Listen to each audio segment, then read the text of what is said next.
Hello everyone, welcome back. Study ম্যাথমেটিক্সে প্রত্যেকে স্বাগত জানিয়ে ক্লাস 7 থেকে chapter 6 page number 109 video part number আজকে 62 করব। কোষে দেখি 6.3 থেকে। আজকে আমরা তিনের অঙ্কগুলো করব। তিনের এক দাগেরটা কি বলেছে দেখো, সীমা প্রতি সারিতে 3xটি চারা গাছ লাগিয়েছে। প্রতি কথার অর্থ কিন্তু এক, মানে একটি সারিতে সে চারা গাছ লাগিয়েছে 3xটি। এই রকম 2xটি সারিতে সীমা কতগুলি চারা গাছ লাগিয়েছে হিসাব করে।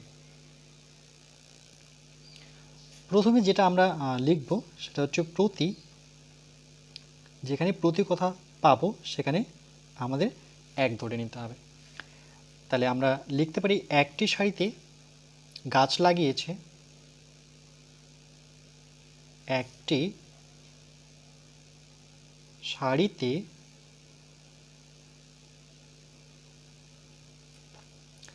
গাছ লাগিয়েছে বা চারা গাছ লাগিয়েছে, চারা গাছ লাগিয়েছে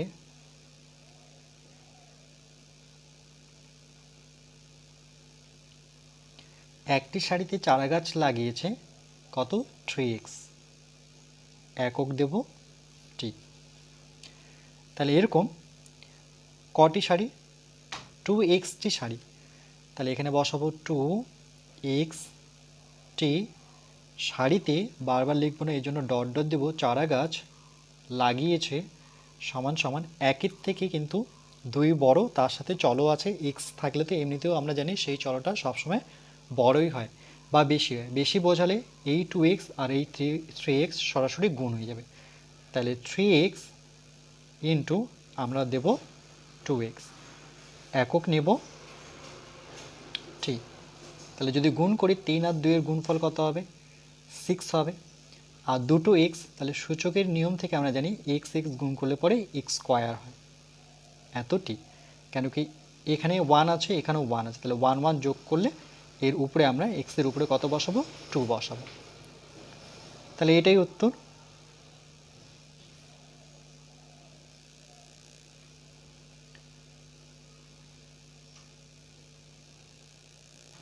এরপর আমরা 3-এর 2 দাগেরটা করব।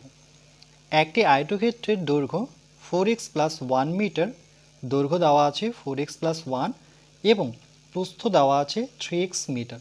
আয়তক্ষেত্রের ক্ষেত্রফল কত হবে হিসাব করি।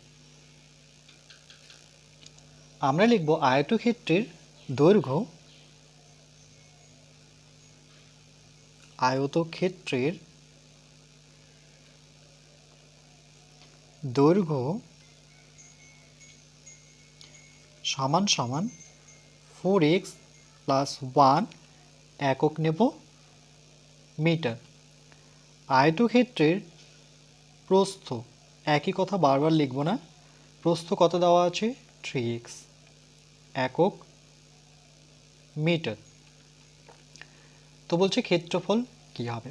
তাহলে আয়তক্ষেত্রের ক্ষেত্রফল, আমরা সূত্র কি জানি, আয়তক্ষেত্রের ক্ষেত্রফল দৈর্ঘ্য ইন্টু প্রস্থ, ব্র্যাকেট নিয়ে যেহেতু ক্ষেত্রফল লিখেছি তাহলে আমাদের বর্গ কথাটা নিতে হবে, বর্গ। আর এখানে একক দেওয়া আছে মিটার, এককের সামনে বর্গ কথা লিখতে হয়। দৈর্ঘ্যের জায়গায় বসাবো 4x প্লাস 1, তারপরে গুণ দিয়ে প্রস্থর জায়গায় বসাবো 3x, একক হচ্ছে বর্গ মিটার। যদি আমরা গুণ করি তাহলে কি পাবো দেখো, 3x এর সাথে প্রথমে 4x গুণ করব। তাহলে আমরা এইভাবে লিখতে পারি 3 4 12, এখানেও x এখানেও x, তাহলে কত হবে 12 স্কোয়ার, তারপরে প্লাস 1 এর সাথে 3x গুণ করলে পরে 3x হবে বর্গ মিটার।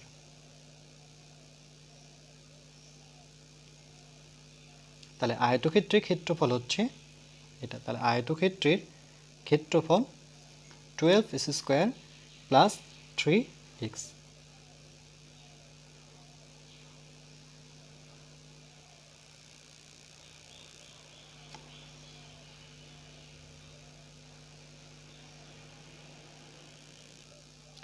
এরপর আমরা 3-এর 3 দাগেরটা করব।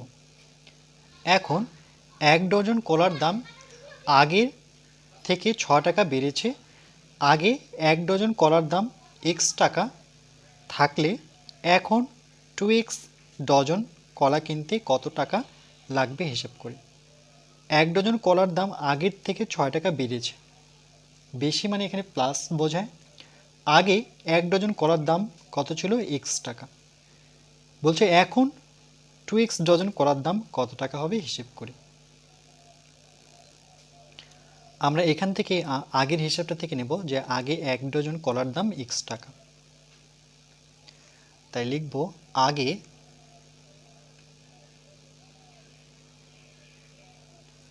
1 ডজন, 1 ডজন আমরা জানি 12টি কলা মিলে 1 ডজন হয়। তাহলে 1 ডজন কলার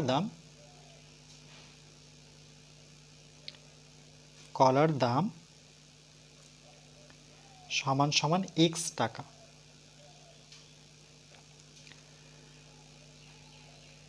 আচ্ছা, এখন 1 ডজন কলার দাম মানে এখন বলতে বর্তমান, এখন 1 ডজন কলার দাম আগের থেকে 6 টাকা বেশি। তাহলে আমরা লিখব এখন 1 ডজন কলার দাম, এখন বা এটা বর্তমানও লিখতে পারি, এখন 1 ডজন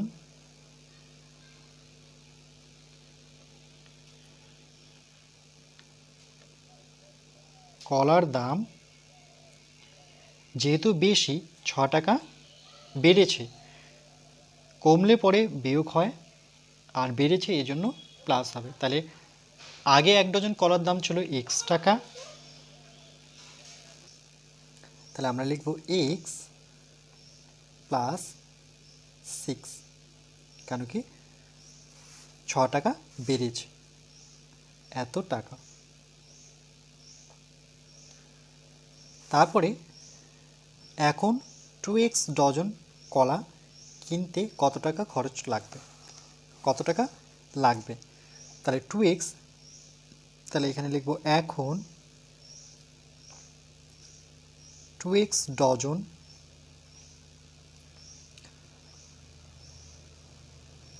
কলার দাম,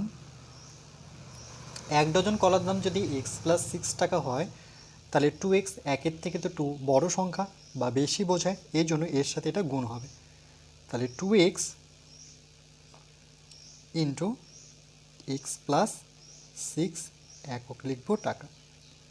এবার যদি আমরা গুণ করে নিই 2 এর সাথে x, মানে 2x এর সাথে x গুণ করলে পরে 2x গুণ করলে পরে x স্কোয়ার প্লাস 6 এর সাথে 2 আগে গুণ করব, 6 দুগুণে 12 সঙ্গে হচ্ছে x, ব্র্যাকেট নিয়ে আমরা লিখব একক টাকা। এই লাইনটা আরেকবার দেখে দেখে লিখবে, এখন 2x ডজন কলার দাম হচ্ছে 2x স্কোয়ার প্লাস 12x টাকা।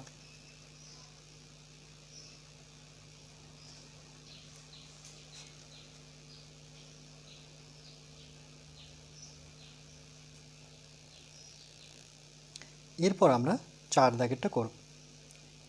একটি বর্গাকার ক্ষেত্রের প্রতি বাহুর মানে প্রতিটি বাহুর দৈর্ঘ্য 7x সেমি হলে বর্গাকার ক্ষেত্রের ক্ষেত্রফল কত দেখি।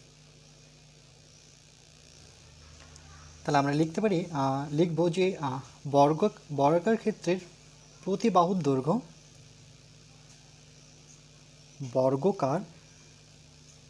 বর্গাকার ক্ষেত্রের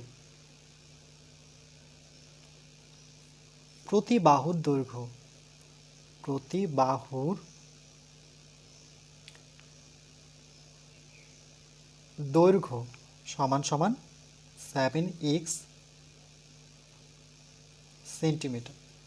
বর্গাকার ছবি যার শোণিত বাহুগুলো সমান, এই বাহু সমান, আবার এই বাহুর সাথে এই বাহু সমান, অর্থাৎ প্রতিটি বাহুই সমান, প্রত্যেকটি বাহুই সমান, সেটাকেই বলবো আমরা বর্গাকার।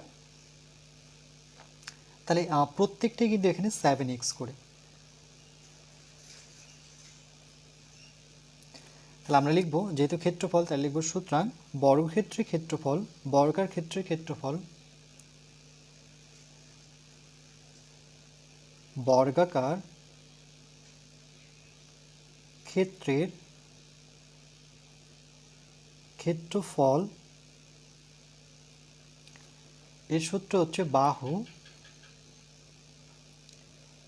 স্কয়ার, আর একক নিতে হবে বর্গ, যেহেতু ক্ষেত্রফল লিখেছি বর্গ, এখানে দেখতে হবে কি আছে সেমি, তাহলে লাগিয়ে দেবো সেমি অর্থাৎ সেন্টিমিটার।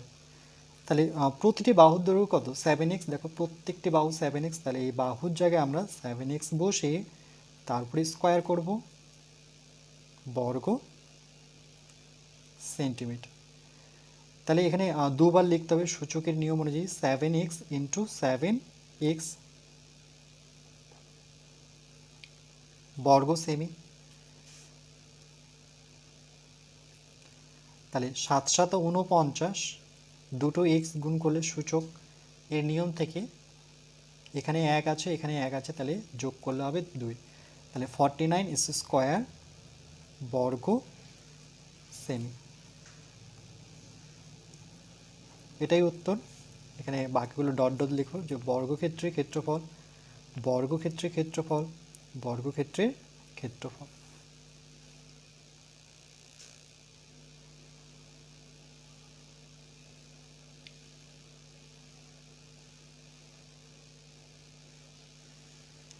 এখানে যে সূত্রটা মনে রাখতে হবে সেটা হচ্ছে বাহু স্কয়ার, মানে একটি বাহুর স্কয়ার, যেহেতু এই বাহু সমান, এর সাথে এটা সমান, এর সাথে এটা সমান, প্রতিটি বাহুই সমান, এই জন্য বর্গক্ষেত্রের ক্ষেত্রফল হচ্ছে বাহু স্কয়ার।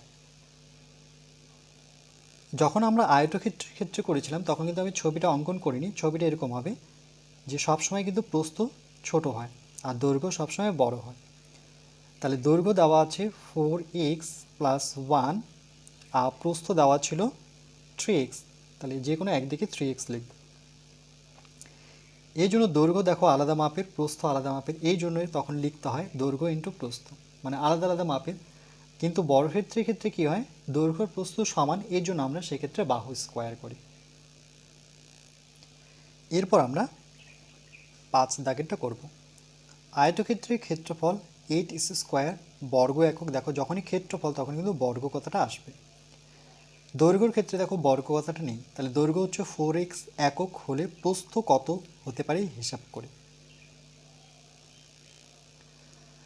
তাহলে আয়তক্ষেত্রের ক্ষেত্রফল দেওয়া আছে, তাহলে লিখব আয়তক্ষেত্রের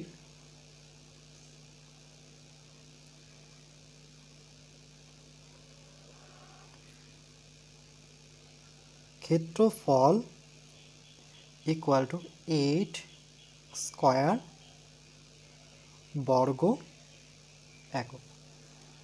তারপরে দৈর্ঘ্য, আয়তক্ষেত্রের দৈর্ঘ্য সমান সমান 4x একক। আমাদের প্রস্থ বের করতে হবে, তাই লিখব আয়তক্ষেত্রের ক্ষেত্রফল, আমরা জানি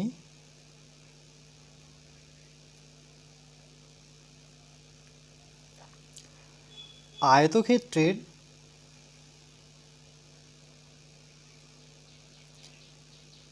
ক্ষেত্রফল ইকুয়াল টু দৈর্ঘ্য ইন্টু প্রস্থ। আয়তক্ষেত্রের ক্ষেত্রফল দৈর্ঘ্য ইন্টু প্রস্থ।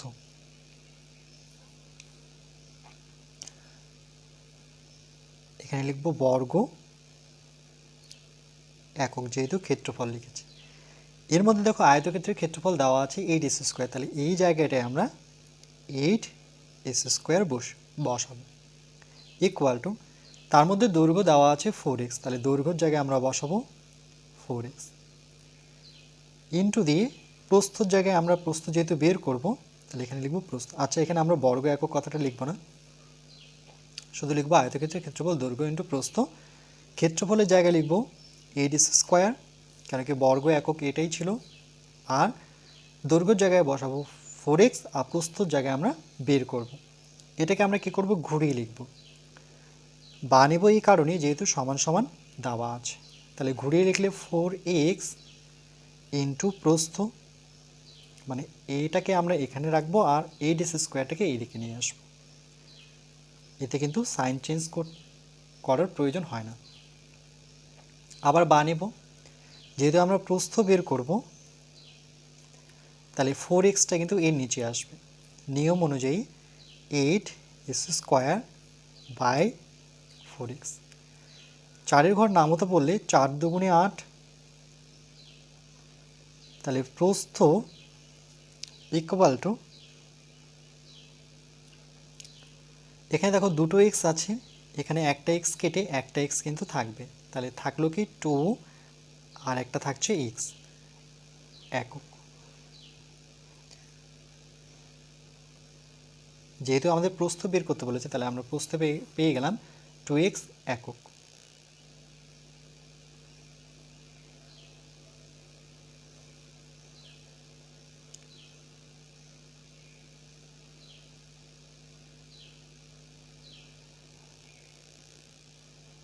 এরপর আমরা 6 দাগের অঙ্কটা করব। শুভভন 9y দিনে 729 y পাওয়ার 4টি ঘুড়ি বিক্রি করেছে। সে গড়ে প্রতিদিন কতগুলি ঘুড়ি বিক্রি করেছে হিসাব করি। প্রতিদিন মানে অর্থাৎ একদিনের কথা বলছে, প্রতি কথার অর্থ হচ্ছে এক, তাহলে একদিনে কতগুলি ঘুড়ি বিক্রি করেছে। শুভভন, তাহলে আমরা লিখব শুভভন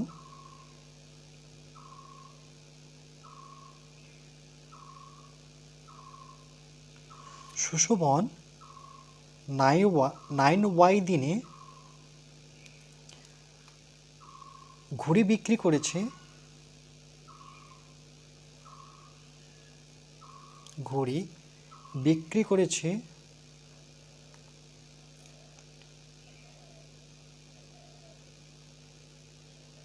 ইকুয়াল টু সুশোভন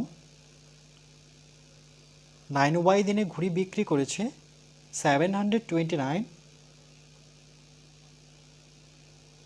y পাওয়ার 4 একক দেব ঠিক। যেহেতু এখানে একদিনের কথা বলেছে, দেখো প্রতিদিন কথার অর্থ হচ্ছে একদিন, মানে একদিনে, প্রতি কথার অর্থ হচ্ছে একদিন, তাহলে আমরা এখানে সুশোভন একদিনে ঘুড়ি বিক্রি করেছে, তাহলে 9y দিনে যদি এত হয় তাহলে 9-এর থেকে কিন্তু 1 ছোট, তাহলে কম বোঝাচ্ছে, কম হলে পরে ভাগ হয়, তাহলে ভাগ বলতে এটা এর নিচে আসবে, বা আমরা এভাবে লিখতে পারি 729 y পাওয়ার 4, যেহেতু কম এই জন্য ভাগ চিহ্ন দেবো, বেশি দিলে যেমন গুণ চিহ্ন দিতাম বেশি হলে পরে, তাহলে কমের ক্ষেত্রে আমরা ভাগ চিহ্ন নিয়ে 9y বসাবো।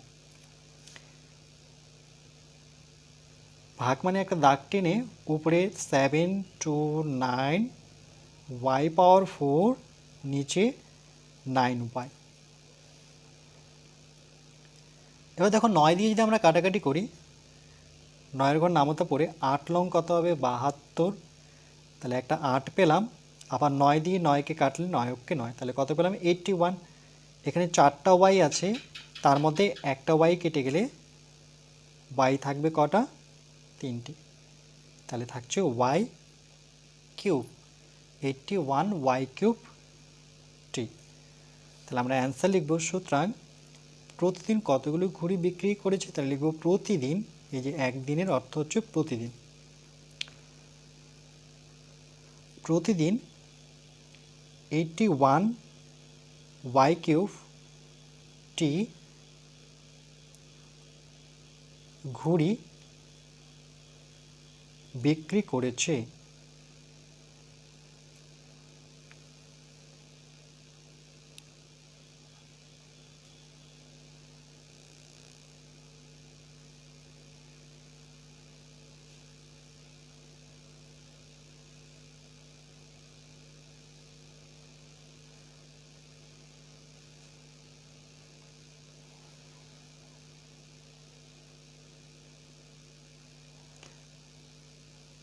আর এখানে লিখব প্রতি কথার অর্থ হচ্ছে এক।